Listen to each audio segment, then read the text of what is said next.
Try to remember the kind of September when grass was green and grain was yellow. Try to remember the kind of September when you were a tender and callow fellow.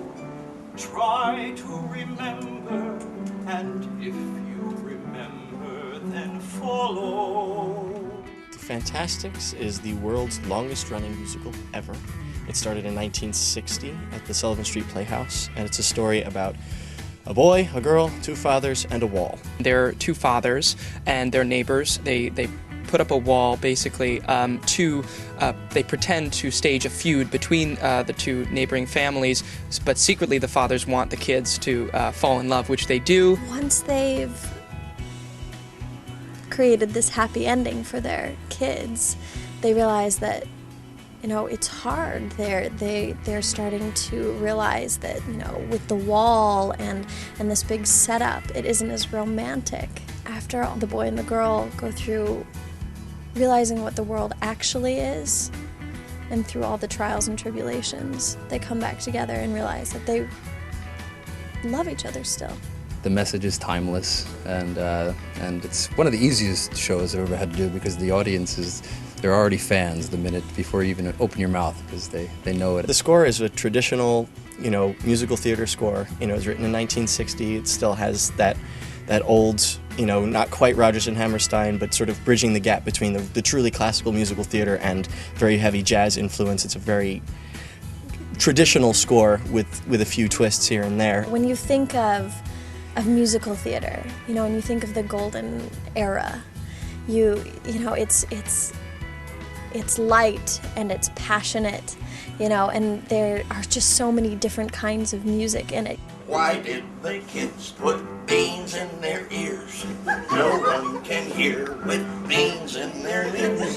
After a while the reason appears. They did it 'cause we said no. Your daughter brings a young man in, says, "Do you like him, Pa?" Just tell her he's a fool, and then you've got a son-in-law. Well, the show was written by Tom Jones, who wrote the book and the lyrics, along with Harvey Schmidt, who wrote the music. And we did get a chance to work with Tom. He directed this production. To actually see him in action, working with us, rehearsing, and telling us what he thinks, his original ideas about the characters that I'm playing or everyone else is playing, and what he originally intended is an amazing opportunity for the actors and the audience members. He's constantly revising it and making it fresh for new audiences. It's really timeless. Somebody who has never seen a show before can come and love it. Somebody who goes to the theater 3 times a week can come and love it. For some people, it's about the two older guys, the old actor and the Indian, who come in to the story to help move things along, and they crack up and they love that. Or some people, you know, really love the boy and the girl. They love the love story. They love the fathers. The fathers have some great material, and people really latch on to that. Well, I think what's really unique about it is the space. As you see, they're 1 foot from the actual stage, and it's the most intimate I've had a chance to be with an audience, because there they are, and they can see my eyes and I can see their eyes, and I'm telling them this story, and so it's a very personal experience. You should reach the end of this show with a warm feeling, and you know, feel like you've experienced something wonderful. An emotional response. That's really what the show's about. We want people to come in this audience and feel like they've been a part of something wonderful. And we'll let it rain.